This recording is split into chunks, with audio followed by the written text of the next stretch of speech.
नमो नमः। संस्कृत धारा चैनल में आप सभी का हार्दिक अभिनंदन है। तो बच्चों, अपन पढ़ रहे थे क्लास 8 संस्कृत के मॉडल पेपर। तो फर्स्ट सेकंड थर्ड तक अपन पढ़ चुके थे। आज देखेंगे मॉडल पेपर 4 अभ्यास के लिए। तो इसमें आपको जैसा पता है 1 से 8 तक ऑब्जेक्टिव वाले क्वेश्चन है। जैसे उद्विग्ना पदे प्रयुक्तः उपसर्ग अस्ति, तो इसमें कौन सा उपसर्ग है यह आपको बताना है, देखना है। बच्चों, इसी के साथ आंसर की लास्ट में इसी में वीडियो में दी गई है, तो अच्छे से ध्यान से देख लीजिएगा। पुत्री अस्ति चेत हंतव्या, हंतव्या रेखांकित पद में कौन सा प्रत्यय है? तो जो लास्ट में बचा हुआ है ना, वही प्रत्यय रहता है। इस प्रकार क्वेश्चन आप ध्यान से देख लीजिए, कौन कौन से क्वेश्चन आने वाले हैं एग्ज़ाम में। आर्यभट्टस्य वेधशाला कम निक्षा आसीत्, आर्यभट्ट की वेधशाला किसके पास थी? बिलस्य वाणी न कदापि मे श्रुता इति पाठस्य मूलतः रचनाकार अस्ति, इसके रचनाकार कौन है ये आपको याद कर लेने हैं। 10वां क्वेश्चन है उचितम क्रियापदानि मंजूषातः चित्वा रिक्तस्थानानि पूरयत। मंजूषा में शब्द दिए हैं, मंजूषा में शब्द उठा के रिक्त स्थान की पूर्ति करनी है। 11वां क्वेश्चन है रेखांकित पदम आधृत्य प्रश्न निर्माणम कुरुतः। जो रेखांकित पद किया गया है इनकी जगह प्रश्न निर्माण करना है। जिस विभक्ति जिस वचन का है उसी विभक्ति उसी वचन में किम के रूप लिखने हैं। 12वां क्वेश्चन है कोष्टकेषु दत्तेषु शब्देषु समुचितां विभक्तिं योजयित्वा रिक्तस्थानानि पूरयत। तो ये शब्द दिए गए हैं कोष्टक में, इनमें से कारक के अनुसार उचित विभक्ति लगा करके आपको रिक्त स्थान की पूर्ति करनी है। यहाँ पे है प्रति के योग में कौन सी विभक्ति होती है, नमः के योग में कौन सी विभक्ति होती है। जैसे गुरुवे नमः क्रुध्यति, इसके योग में कौन सी विभक्ति होती है। काणः एनांग विकार सूत्र से इसमें कौन सी विभक्ति होती है। तो ये सभी कारक के क्वेश्चन है, अच्छे से पढ़ लेने हैं।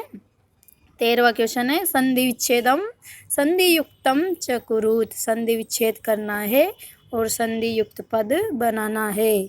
को अभूतः अत्र प्लस एवः अत्रैव, इस प्रकार क्या बनेगा आपको लास्ट में आंसर की में देख लेना है। तस्याः स्वकीयम् अध्ययनम् अपि सदैव प्रचलति, रेखांकित पदयोः विशेषणं विशेष्य च पदं पृथक् कुरुत। इसमें विशेषण क्या है, विशेष्य क्या है, जो रेखांकित पद किया गया है इसमें विशेष्य विशेषण पहचानना है आपको। 15 क्वेश्चन है अधोलिखितानां प्रश्नानाम् उत्तराणि एक पदेन लिखत। मधुमक्षिका किम जनयति, मधुमक्षिका क्या उत्पन्न करती है। दूसरा है सततम किम स्मरणीयम, सततम देय स्मरणीयम। कीदृशं कर्मं समाचरेत्, महान गणितज्ञः ज्योतिर्विच्चः कः अस्ति। इस प्रकार ये एक पदेन वाले क्वेश्चन है, ये आपकी बुक में से ही है नए सिलेबस के अनुसार। 16वां क्वेश्चन है अधोलिखितानां प्रश्नानाम् उत्तराणि पूर्णवाक्यं लिखत। पूर्ण वाक्य में लिखने हैं। वृक्षाणां कर्तनं कथं न्यूनतां यास्यति, चंचलेन वने किं कृतं, राकेशस्य कार्यालये का निश्चिता अस्ति, वंशवृक्ष वस्तूनाम उपयोगः कुत्र क्रियते। इस प्रकार राकेश के कार्यालय में क्या निश्चित थी, महत्वपूर्ण गोष्ठी। वंश वृक्ष वस्तूनाम उपयोगः कुत्र क्रियते, सप्तभगिनी प्रयोगः। चंचलेन वने किम कृतम, चंचल ने वन में क्या किया। ये सब क्वेश्चनों के आंसर आपको अपनी बुक में ही मिलेंगे और इस वीडियो में लास्ट में भी मिलेंगे आंसर की में। मंजूषातः उचितानि संज्ञापदानि चित्वा रिक्तस्थानानि पूरयत। 17 क्वेश्चन है मंजूषा में आपको शब्द दिए गए हैं, इनको उठा करके रिक्त स्थान में भरने हैं, रिक्त स्थान की पूर्ति करनी है। तो वास्तुकाराः आसन, वास्तुकार कौन है, रिक्त स्थान में से उठा भरना है, मंजूषा में से उठा के अस्माकं देशे संति क्या है, कितने राज्य हैं, वो वर्ण हैं। इमाः सप्त, यहाँ पे वर्ण है आपको भगिन्यः संति। मम गीतेर्मुग्धं समम जगत, और पहला है गजधराः वास्तुकराः आसन। तो इस प्रकार आपको रिक्त स्थान की पूर्ति करनी है।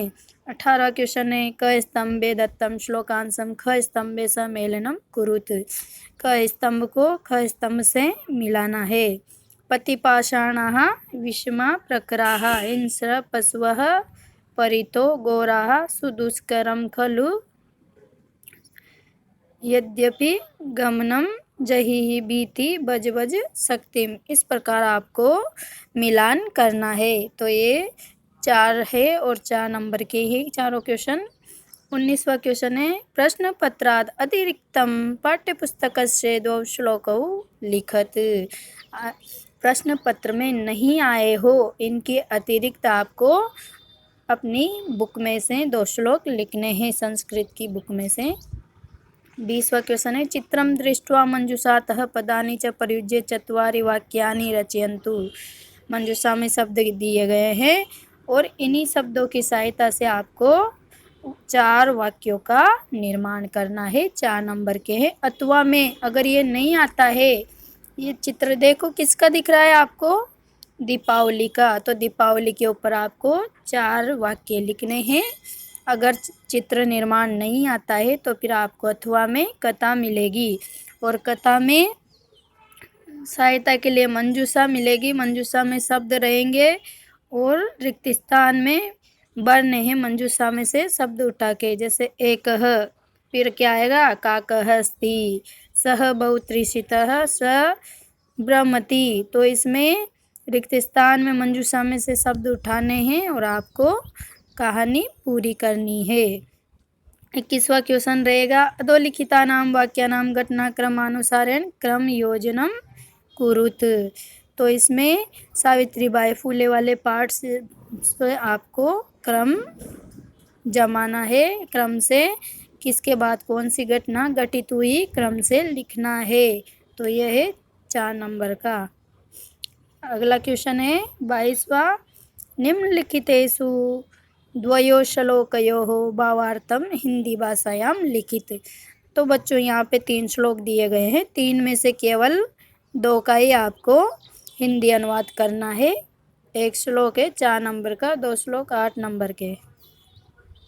अगला क्वेश्चन है। सावित्रीबाई फूले कः रक्षति कः रक्षितः पाठस्य सारं स्वभाषया लिखत। या तो आपको सावित्रीबाई फूले का हिंदी में अनुवाद लिखना है अपने अनुसार, या फिर कः रक्षति कः रक्षितः इस पाठ का सार लिखना है अपनी भाषा में, मतलब हिंदी में। अगला क्वेश्चन है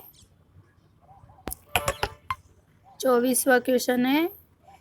मंजूषातः पदानि गृहीत्वा पुस्तकालयः विषयोपरि 8 वाक्यानि रचयत। तो आपको पुस्तकालय के ऊपर 8 वाक्य लिखने हैं। मंजूषा में शब्द दिए गए हैं, इनकी सहायता से ही वाक्य निर्माण करना है। अगर ये नहीं आता है तो अथवा में आपके पास रिक्त स्थानानि मंजूषातः पूरित्वा प्रार्थना पत्रम लिखत।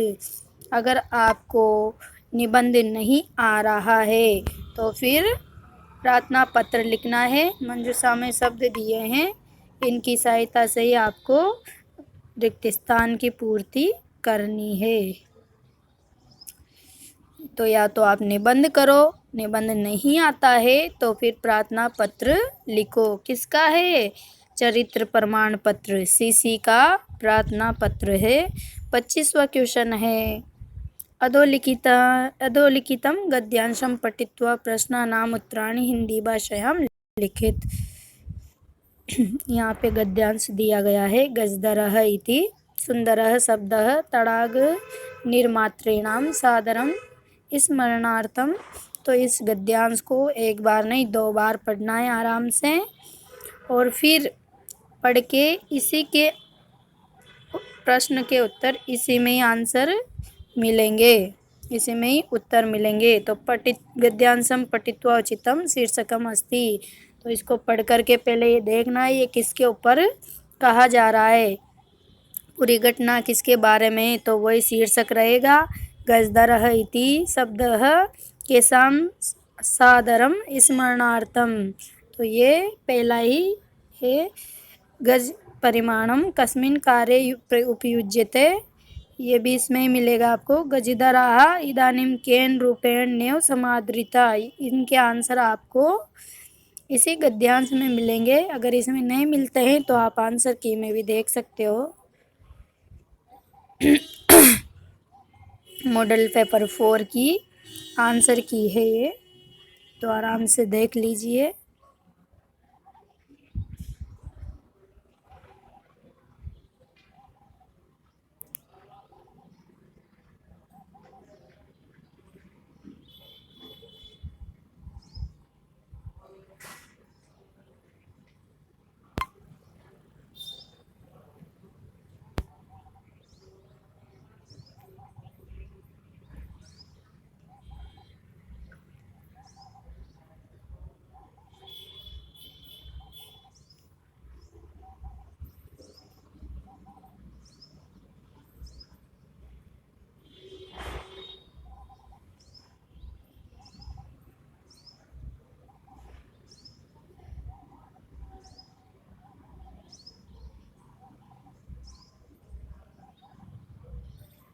तो बच्चों, अपन ने जो गद्यांश देखा था उसका शीर्षक क्या है, गजदरः, और ये उसी गद्यांश के क्वेश्चन के आंसर है। अस्तु पुनर्मिलामः, धन्यवादः।